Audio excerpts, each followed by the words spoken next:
I just want to explain how to feed a hive. I've got a hive that's a little tiny swarm, and they were doing really well, but because they've got to draw out so many frames for her to lay eggs, the queen to lay eggs, I'm going to have to feed them, and I'm going to feed them sugar syrup solution.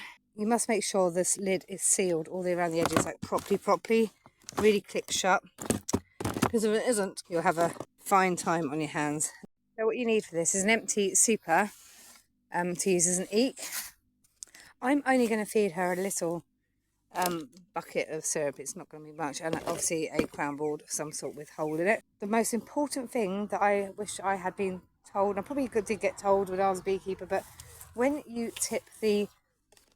you put the sugar syrup in there and you tip it upside down, but make sure you tip it over a bucket to get the seal right, because if you don't do that, there will be sugar syrup dripping everywhere. And I made that mistake once in my life, and I never ever want to repeat that again.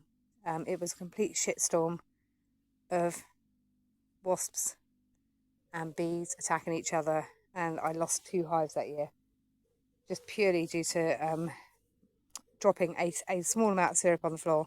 Because when I turned the bucket over, because you tip it over, and I'll show you in a minute, because it has to make a seal, you have to turn it upside down and let it drip.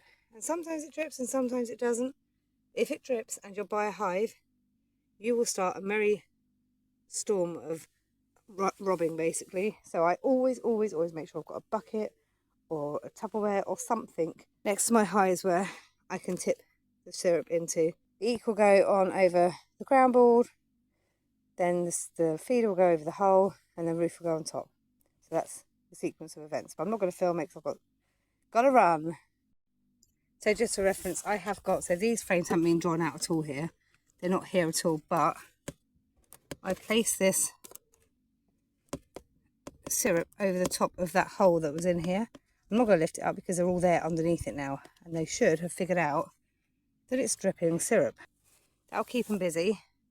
This is where the main brood frames are anyway. So you've got 1, 2, 3, 4 frames pretty much of comb they're working in and on.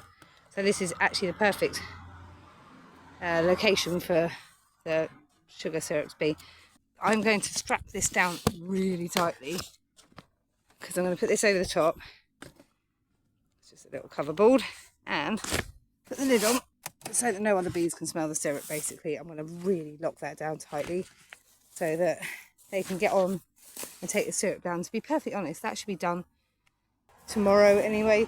This is why I always say feed the bees in the evening. I think most beekeepers feed the bees in the evening, because it gives them the whole night then to take the syrup down and to draw the frames out.